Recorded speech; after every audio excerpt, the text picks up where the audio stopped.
Jadi nama saya perkenalkan terlebih dahulu. Nama saya Daud Silwanus Rajawali. Saya pendeta di salah satu gereja di Kramatjati, dan puji Tuhan saat mana saya diubahkan Tuhan tahun 96, saudara, tepatnya bulan Oktober. Saat itu memang rasanya hampir tidak percaya. Seorang ulama yang memang militan dalam soal akidah, dalam soal kepercayaan, kemudian Tuhan ubahkan melalui mimpi. Ini bukan main, saudara. Saya mempunyai salah satu padepokan yang bernama Holy Fatima Fil Art yang berada di Sukabumi, tepatnya di kaki Gunung Gede, saudara, dengan cukup banyak dari jemaat yang ada dari beberapa baik dari Jawa Tengah, Barat maupun Timur. Puji Tuhan, saudara. Biasa setiap kiai haji ini, ya, khususnya ilmu hikmah, karena saya kiai haji dalam soal hikmah, saudara, kalau mengetahui yang namanya ilmu kanuragan, ilmu kontak, kemudian ilmu pelet, ilmu apa semua, ya itu dulunya saya gurunya. Tapi puji Tuhan, itu bukan satu kebanggaan bagi saya, karena setelah saya di dalam Tuhan itu kesia-siaan semata-mata. Puji Tuhan, saudara. Biasa seorang ulama hikmah ini mempunyai amalan, dan amalan saya adalah setiap bulan, setiap tahunnya itu saya adakan tirakat, ya, adakan puasa itu selama 4 bulan, dan 4 bulan di tahun 96 itu saya adakan kebetulan di Masjid Istiqlal, yang sebenarnya kalau saudara tahu, biasa saya selalu adakan tirakat ini. Saya selalu adakan di gunung-gunung yang sunyi, ya, kemudian di tempat-tempat sunyi, masjid-masjid yang tua. Tapi ini entah bagaimana saya tiba-tiba menginginkan untuk saya tirakat di Masjid Istiqlal. Saudara, pada waktu saya menjalani tirakat itu kurang lebih baru 2 bulan, saya dipertemukan dengan seorang anak muda. Anak muda ini mempunyai satu keunikan, saudara. Dia seorang Kristen tapi tinggal di dalam masjid. Kurang lebih hampir 2 minggu dia tinggal di masjid. Dan Sapam itu sudah beberapa kali melihat anak muda itu. Nah, saudara, kelebihan dari anak muda ini adalah mempunyai kuasa yang luar biasa. Kenapa? Pada saat itu, saudara, biasa kalau umpamanya pas-pas ajan seperti ini yang kita dengar, itu biasa setiap orang-orang yang itu ada 5 lantai, saudara. Lantai pertama itu dipersilakan untuk umum, siapa saja yang mau datang ke masjid itu untuk melihat kebesaran itu masjid, ya, kemegahan itu masjid, dipersilakan. Tetapi pada saat mana azan itu mereka semua dipersilakan untuk keluar, kemudian untuk dipakai sholat. Dan saudara, anak muda ini pada waktu mereka mau mendekati anak muda ini, dalam radius 2 meter mereka sudah tidak bisa dekat kepada anak muda ini. Dan berkali-kali seperti itu, sampai mereka pada waktu minggu kedua mereka berpikir, ini kok anak muda ini mempunyai ilmu yang sakti. Nah, karena mereka satpam juga tahu bahwa ada kiai yang kebetulan lagi tirakat di Masjid Istiqlal, mereka berpikir coba panggil aja kiai hikmah itu, mungkin bisa dia taklukkan ini anak muda ini. Pendek cerita, saudara, pada saat mana dipanggil anak muda ini, saudara, ini satpam ini memanggil anak muda ini. Saya waktu pas satpam katakan dia punya ilmu yang tinggi, tidak ada yang ilmu yang tinggi tempat ini, karena ini adalah Baitullah, tempatnya rumahnya Tuhan, saya bilang. Jadi kalau banyak kalian ini panggil tanpa ilmu pun bisa. Ternyata betul, saudara. Pada waktu mereka tanpa ilmu mereka memanggil, anak muda ini langsung datang. Pada waktu datang di depan saya, biasanya kalau orang yang namanya muslim itu, sama-sama muslim, apalagi mereka bertemu dengan kiai, itu mereka akan cium tangan kiai itu. Tetapi ini tidak, saudara, dia tidak lakukan. Pada saat itu dia langsung, pas datang dia langsung salam saya, kemudian langsung dia duduk. Pikir saya, oh ini mah kafir kalau begini. Kenapa? Dia pas salam dia hanya langsung duduk. Tidak ada assalamualaikum, tidak ada satu pembicaraan khusus, tidak ada sama sekali. Sampai saya berpikir, saya langsung tegur anak muda ini. Saya bilang, anak muda, saya boleh tahu nama anak muda? Oh boleh, nama saya Alfian. Konon saya dengar kamu ini mempunyai ilmu yang tinggi. Apa yang dia katakan, saudara? Bukan ilmu saya yang tinggi, Pak Kiai, tetapi Yesus yang ada dalam diri saya yang tinggi. Bukan ilmu saya yang sakti, tetapi Yesus yang ada dalam diri saya yang sakti. Begitu. Siapa itu Yesus? Dia itu Allah saya. Bahkan dia ada dalam diri saya. Saudara, begitu yakinnya anak muda ini mengakui bahwa Yesus itu ada dalam dirinya. Dan saudara, pada saat saya bertanya di dalam lagi mengenai Yesus ini, dia saksikan bagaimana kuasa Yesus itu bekerja pada saat masa Yesus ada di bumi. Dan saya pikir ini anak muda. Sejak jam 4 sore saya bertemu dengan anak muda itu sampai jam setengah 10 malam, kesaksiannya tidak lain hanya Yesus, Yesus, dan Yesus. Sampai saya berpikir ini dia menyaksikan Yesus ini di kandang macan, bukan di kandang sendiri atau di luar dari itu. Ini bukan gampang, saudara. Menyaksikan Tuhan yang dia sembah, bahkan dia katakan ada dalam dirinya, dia saksikan di kandang yang jelas-jelas. Saat itu kalau saudara tahu 96 itu agak panas-panasnya. Saat itu saya bilang, Alfian, namanya Alfian, saya lihat-lihat kamu begitu yakin kuasa Yesus itu ada dalam diri kamu. Ya, Kiai. Karena saya tahu persis hidup saya ada di tangannya. Dan saking saya penasaran terhadap dia, saya bilang, Alfian, kamu saya akan tahan 1 malam di tempat saya. Maksudnya, ya, kamu saya akan tahan 1 malam sampai besok pagi. Maksudnya ingin apa? Saya ingin uji Yesus yang ada dalam diri kamu. Menguji Yesus yang ada dalam diri saya. Ya, dengan satu catatan saya bilang, apabila Yesus yang ada dalam diri kamu kalah dengan ilmu yang saya miliki, maka besok juga kamu harus ikrarkan 2 kalimat syahadat dan ikut sholat subuh di lantai 2. Kamu setuju? Karena saya lihat kamu begitu mengagungkan Yesus yang ada dalam diri kamu. Saya terima tantangan Pak Kiai. Saudara, itu jarang sekali terjadi. Kenapa? Biasa saya selalu tanding dengan orang-orang yang punya ilmu tinggi. Tapi belum pernah yang namanya saya bertentangan berpapasan dengan orang Kristen yang memang yang ibaratnya mengakui Yesus ini. Akhirnya saudara, saking saya penasarannya itu, saya pikir udah, setelah dia terima tantangan saya, langsung dia katakan, Pak Kiai, tantangan Bapak saya terima, tapi dengan satu catatan, Yesus yang ada dalam diri saya yang Pak Kiai uji, bukan saya. Oh iya, saya bilang betul. Saya akan tes Yesus yang ada dalam diri kamu.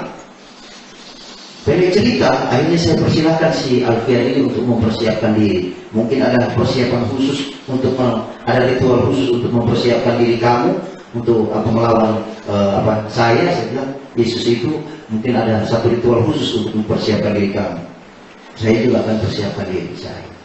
Saat saya mempersiapkan diri saya, sudah hampir 2 jam. Yang saya lihat Alfian tenang-tenang saja. Tidak ada satu reaksi khusus. Entah itu dia berdoa tutup mata, lipat tangan, tidak. Atau dia angkat tangan begini, tidak. Sama sekali tidak ada. Pikir-pikir saya ini melawan orang yang waras atau yang tidak waras begitu. Tapi saya lihat begitu yakin. Sampai saya dekati dia. Alfian, boleh saya mengganggu sedikit sama kamu? Kenapa Pak Kiai? Ini saya sudah 2 jam persiapan saya. Saya sudah wudhu, sudah sholat 2 rakaat untuk sholat hajat untuk peperangan, saudara. Kemudian saya sudah ambil ayat-ayat untuk ayat-ayat yang pamungkas untuk melawan Yesus yang ada dalam diri Alfian ini. Tapi Alfian ini tenang saja, kamu kok tenang saja, tidak ada satu reaksi khusus. Lupa itu, rupanya memperhatikan saya. Iya, saya bilang. Katanya persiapan. Lagi mempersiapkan diri. Tidak, saya sedikit-sedikit melihat kamu. Dan apa saudara? Singkat kata-katanya, Pak Kiai ini mau lawan Yesus yang ada dalam diri saya atau mau lawan saya? Oh iya, saya mau lawan Yesus yang ada dalam diri kamu, saya bilang. Ya. Kalau umpamanya Pak Kiai mau lawan Yesus yang ada dalam diri saya, biar saja Yesus yang berperankan di saya. Dan saya cukup diam saja. Belakangan saya tahu bahwa itu adalah firman Tuhan. Yang jelas-jelas ada kuasa. Amin. Puji Tuhan saudara. Saat dia katakan seperti itu saudara, saya sempat gentar.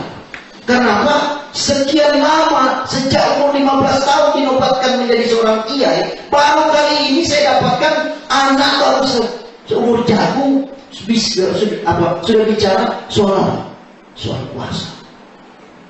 Saya bilang, ini orang Kristen berani sekali. Saya ini sudah umur 34 waktu itu, saudara. Nah, seperti itu saya. Apa jadi? Banyak cerita pas saat mana sudah saya bilang, baik kalau itu kamu persiapkan terus. Kamu punya apa? Kediaman kamu silakan, saya akan teruskan persiapan saya.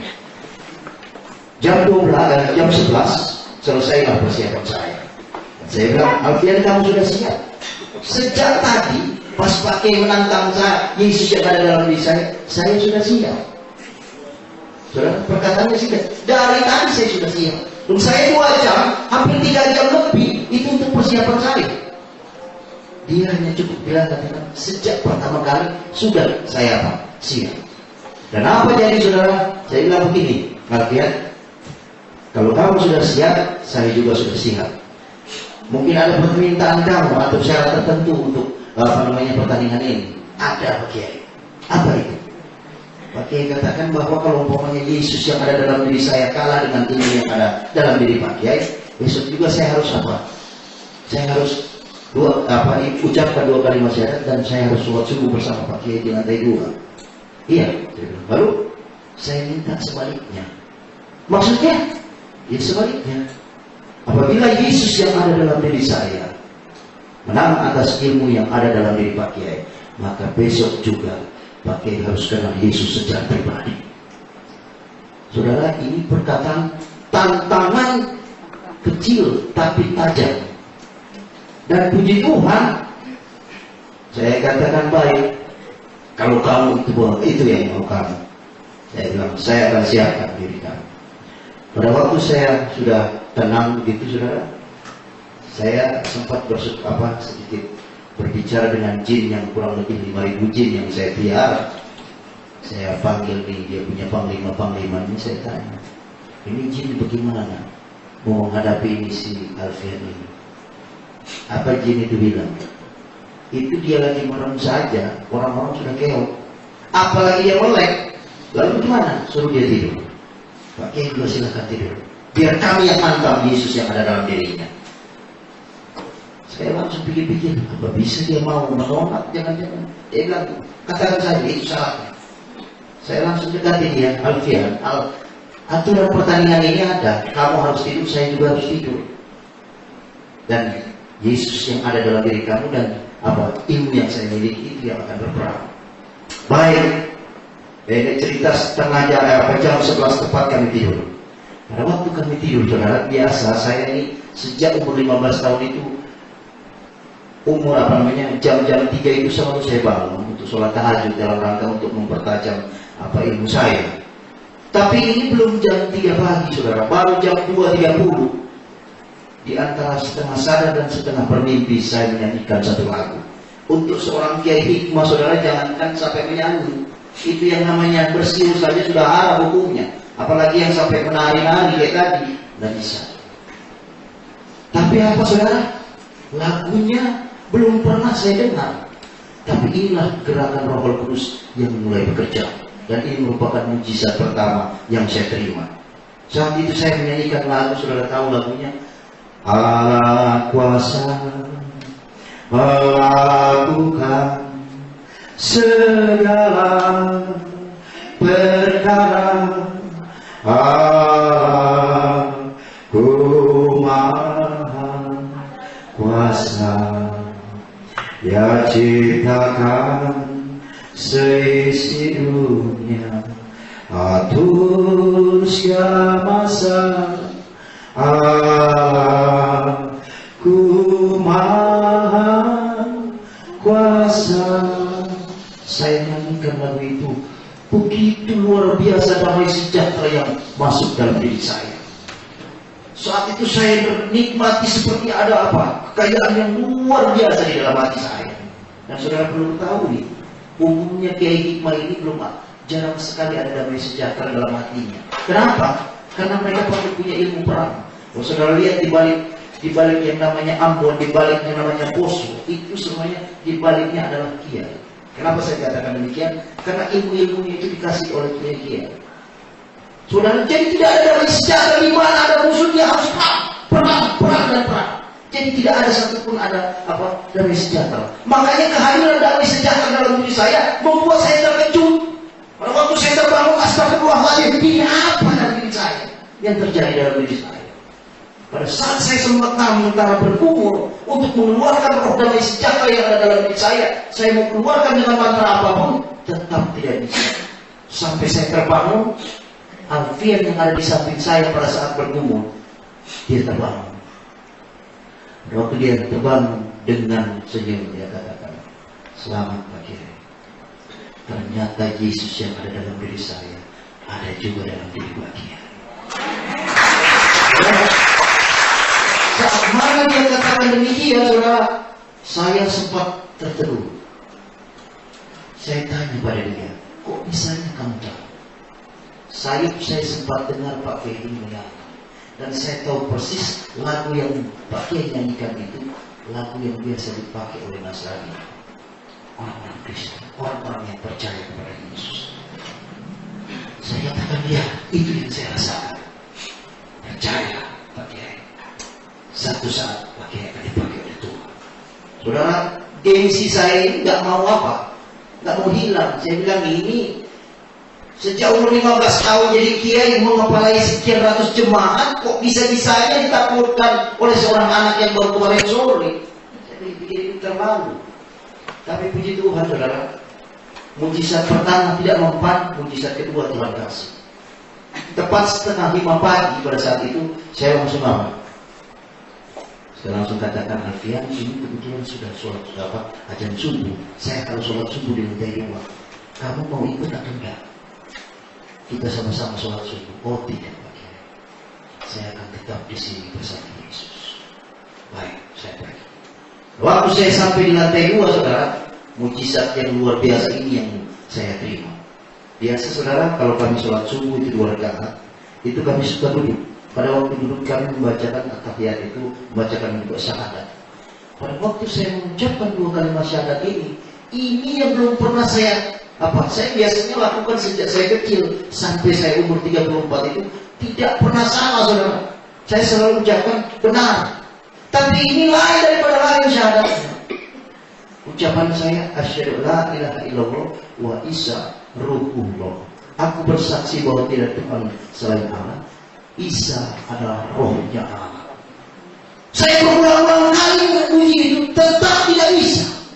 Biasa saudara, kalau kebanyakan membacakan itu biasanya suara kan pelan.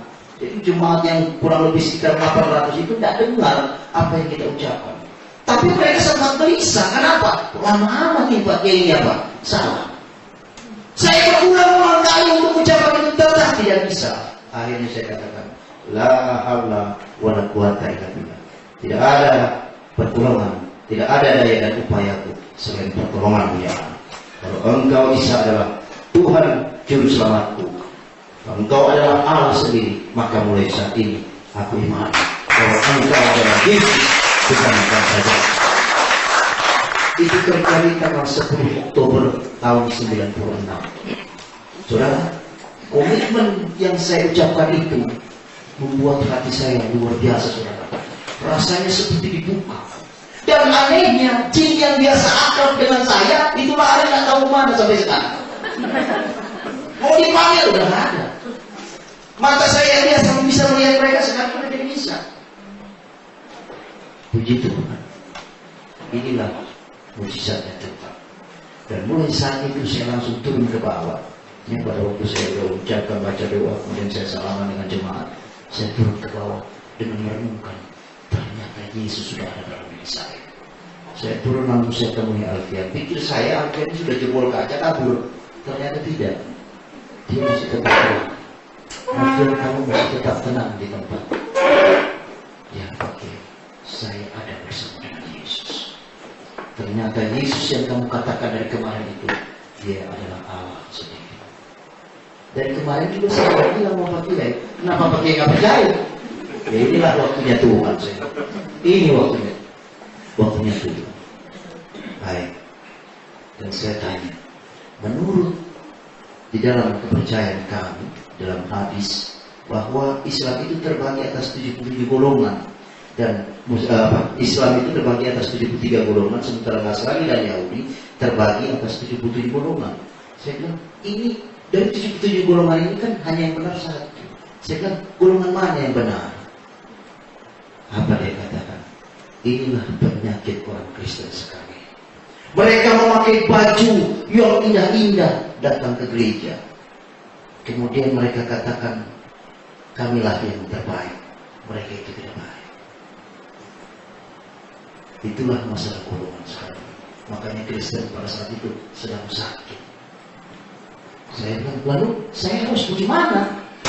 Saya harus ikut siapa? Saya bilang, ikut jejaknya Yesus. Apa yang Yesus lakukan, itu yang pakai lakukan. Apa yang Yesus tidak lakukan, jangan pakai lakukan. Tepat jam 7 pagi kami berpisah. Perpisahan itu perkataannya sederhana, saudara. Pak Kiai, kita akan berpisah. Sampai apa dia kata, ikutilah jejak Yesus. Dan kita akan ketemu di surga. Saudara, perkataan itu saya pikir-pikir, yang saya heran, sejak dari jam 4 sore sampai jam apa? Sampai jam 7 pagi itu, tidak terpikir saya tanya alamat kek, tanya apa? Dasar dari mana? Tidak ada. Yang ada adalah mujizat Tuhan, mujizat Yesus. Bagaimana kuasa Yesus dinyatakan dalam kehidupan umat manusia. Dan waktu dia berpisah, sampai sekarang ini entah kemana orang. Sampai saya tanya pada Tuhan, setelah saya jadi hambanya, siapa dia Yesus? Apa Yesus katakan? Aku kirimkan malaikatku untuk menyelamatkan jiwamu. Puji Tuhan. Kecuali saat mana setelah saya diselamatkan, ternyata mengikut Yesus itu tidak gampang, tidak mudah, bayar harganya berat, saudara. Tapi kenapa tetap saya dekat dengan dia? Karena kuk yang dia pasang kepada saya itu enak. Amin. Kuk yang dia pasang itu enak, sehingga saya selalu senang bersama dia. Bahkan firman mengatakan, hanya dekat hanya saja aku tenang.